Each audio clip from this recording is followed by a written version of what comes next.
Hello दोस्तों, तो कैसे हैं आप सब लोग। मुझे पूरी उम्मीद है कि आप लोग होंगे खैरियत से। तो गाइस, हुआक्विन बकली ने फाइनली कोल्बिन कोविंगटन को हरा दिया है और अभी 10 मिनट पहले ये फाइट ख़त्म हुई है। और मतलब मैं बहुत ज़्यादा सैड हूँ क्योंकि मुझे कोल्बिन कोविंगटन पर्सनली काफ़ी पसंद था एज अ फाइटर। काफ़ी ट्रेश टॉक वगैरह करता है कोल्बिन कोविंगटन, लेकिन एज अ फाइटर उसकी स्किल सेट मुझे बहुत पसंद है और जिस तरीके का उसका एग्रेसिव गेम प्लान था, रेसलिंग का भरपूर इस्तेमाल करता था। और मैं काफ़ी टाइम पहले बोलता भी था ये बात कि जब कमारू उस्मान चैंपियन थे और कमारू उस्मान को कोई हरा नहीं पाता था, सिर्फ कॉल्बी कविंगटन था जो कि बाकी फाइट देता था और बहुत टफ मैचअप होता था कमारू उस्मान के लिए। तो मैं कहता था कि अगर कमारू उस्मान चैंपियन ना होता तो इस वेल्टरवेट डिवीजन का चैंपियन कॉल्बी कविंगटन ही होता।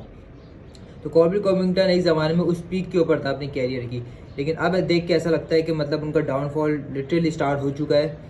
और बकली ने जिस तरीके से कॉल्बी कविंगटन को मारा है, मतलब स्ट्राइकिंग में तो हमें पता ही था कि बकली का एडवांटेज होगा, लेकिन रेसलिंग के अंदर भी हमें पता चल रहा था कि कॉल्बी कविंगटन अपनी रेसलिंग का इस्तेमाल नहीं कर पा रहे और आउट रेसल कर रहे थे बकली उनको।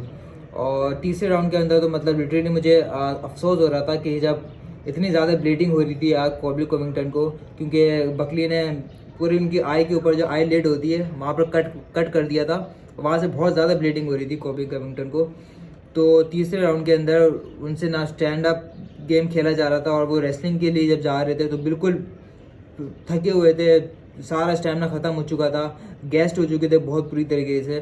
तो फिर जब वो टेक डाउन के लिए जाते थे तो ऐसा लगता था कि मतलब 10% दे रहे हैं अपना टेक डाउन के लिए, और बकली बहुत इजीली वो टेक डाउन डिफेंड करते थे और काउंटर करके, बल्कि कभी कभी तो बकली उनको गिरा देते थे और टॉप पोजीशन हासिल कर लेते थे। और उसके बाद फिर ग्राउंड एंड पाउंड भी हो रहा है, नीज भी मार रहे हैं बकली उनको।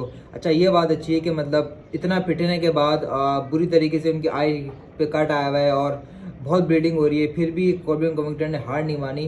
वो खड़े होकर लड़ रहे थे और मुकाबला कर रहे थे, लेकिन जितनी ब्लीडिंग हो चुकी थी और लिटरली मतलब देख के बुरा लग रहा था कि इतनी ब्लीडिंग जब किसी फाइटर को हो रही हो तो थोड़ा सा अफसोस होता है, चाहे वो कोई भी स्पोर्ट्स हो।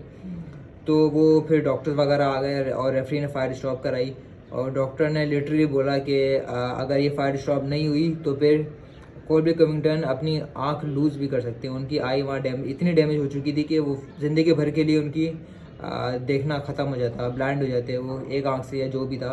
12 डॉक्टर ने ऐसे बोला था। तो फिर रेफरी ने ये बात सुन के फ़ाइट वहीं ख़त्म करवा दी और डॉक्टर स्टॉपेज के ज़रिए ये फ़ाइट ख़त्म हो गई।